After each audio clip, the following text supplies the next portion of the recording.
ngayong hapon po ng February 19, 2025. Sa ngayon po ay nananatili na walang anumang sama ng panahon sa loob at labas ng ating area of responsibility. Pero mayroon pong hanging amihan na nagdudulot ng cloudy skies with isolated rain sa may northern Luzon at ilang bahagi ng central Luzon, habang may shear line na nagdudulot rin ng cloudy skies with isolated rains sa ilang bahagi ng Bicol Region, Visayas at ilang bahagi ng Mindanao. At sa ating long range forecast, wala pa rin naman pong bagyo na namamataan na tatawid po sa ating kalupaan hanggang sa matapos ang buwan na ito ay posibleng storm free po tayo.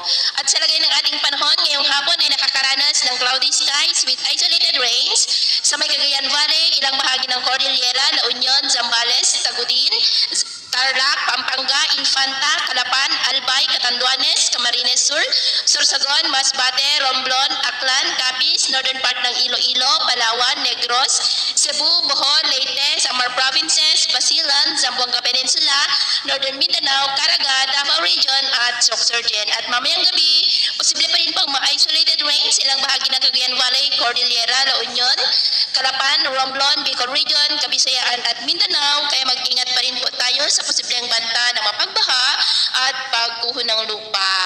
Sa atin naman pong mga baybayin, maalon po ngayon sa mga baybayin ng Northern Luzon mula po sa mga baybayin ng Ilocos Region, Babuyan Island Seaboard, Batanes Seaboard, baybayin ng Cagayan, Isabela Seaboard at Aurora at Infanta Seaboard. Na mga alon dyan ay posible po na aabot hanggang sa 1.8 to 3.5 meters height.